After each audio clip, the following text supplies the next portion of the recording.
into this mix. Good afternoon, everyone. This is Derek Bros with the Conscious Resistance Network, and we are officially entering into week 2 of the Trump era.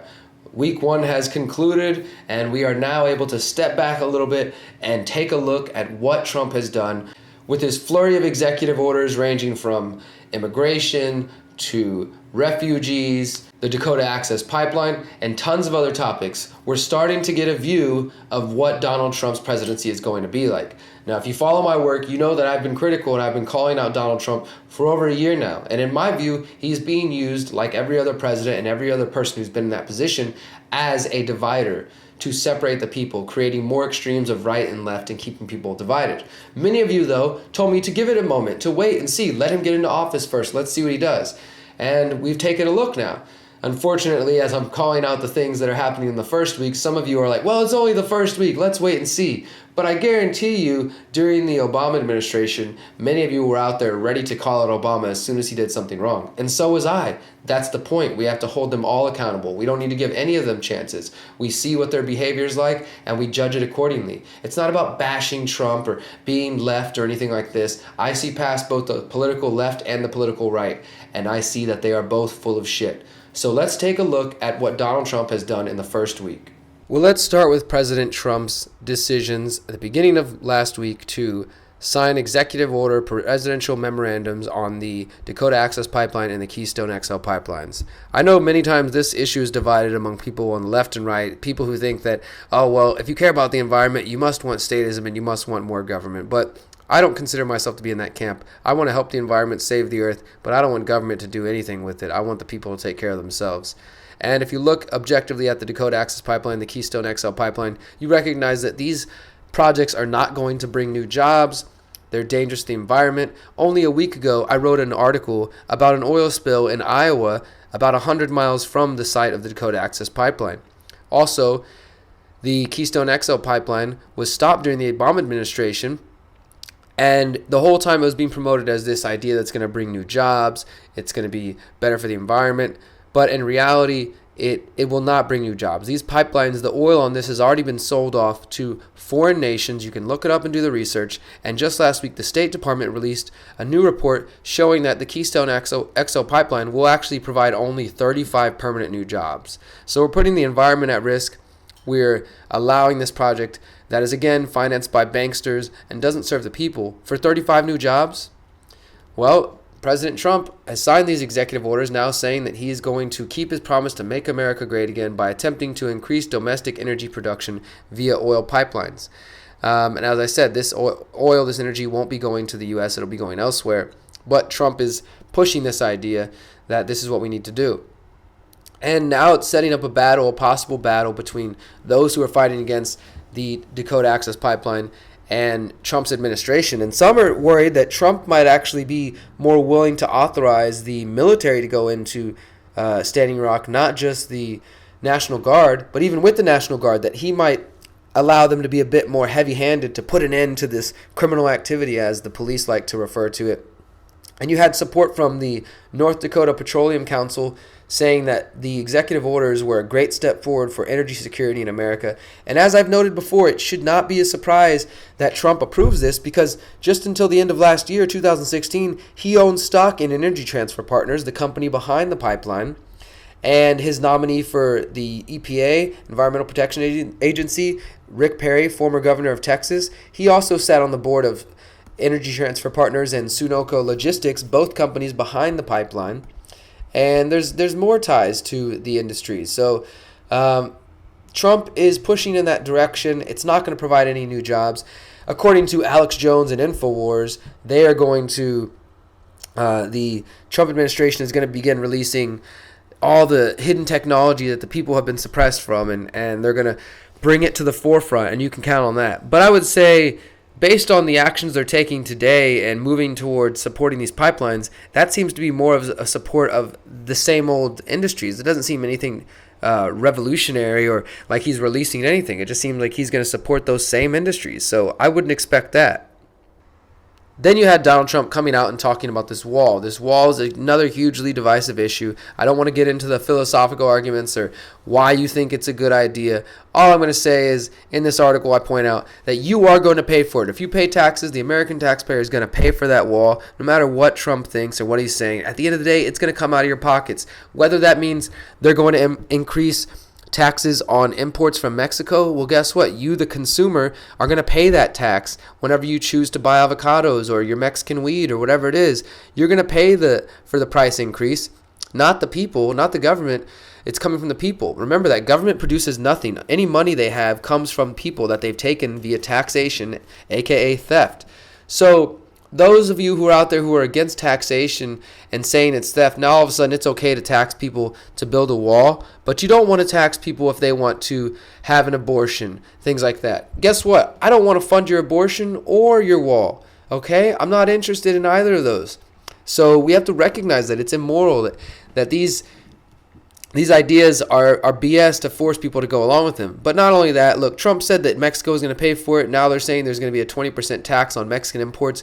I doubt we'll see that happen. At the end of the day, whether that means you're going to pay for it first, that's what they're saying, that the American taxpayer is going to pay for it first, and then you will be refunded, reimbursed at a later date. But I hate to burst your bubble, but you're not just going to get a check in the mail that says, here's your $20 back or whatever. They mean the U.S. government will be reimbursed for the money that they took from you in the first place. They don't mean that you're going to get your money back or anything like that. Like, I hope you don't actually buy that stuff. You're not really believing that, are you? I feel like most of you are more intelligent than that and probably wouldn't just fall for this whole, line about you're going to get your money back. But it seems like some people are falling for it. I hate to break it to you, but you're going to pay for it in taxes one way or the other. So if Trump was about anything different, I think that he would recognize that. He would call out the system of taxation. Moving right along. Trump talks about fighting fire with fire. Trump talks about how are we going to take down ISIS? Fight fire with fire. When asked whether he thinks torture is a good idea, he says, well, when you have people over there beheading Christians, I think we got to do whatever we can do, right? Well, first of all, some of you know that a lot of these executions, these ISIS videos out there have been fakes, have been frauds, but that's not to say all of them are. But either way, Trump's idea is basically, eye for an eye. So if our enemies are doing horrible, inhumane, brutal things, we just respond with brutality, and that will somehow bring war. I don't see the argument there, or I don't understand how that's really going to make sense. But at the end of the day, I guess that's Trump's logic, and that's what he's saying here is these people are horrible, they're disgusting, they're disturbing to our way of life, so we should ban them from the country. We should ban all people from Muslim nations, from the Middle East, and we should fight ISIS as they are fighting us. No mention of the fact that the U.S. government has been funding and creating terror groups over there. I will admit that as candidate Trump, he did speak about that. He talked about the U.S. funding these groups.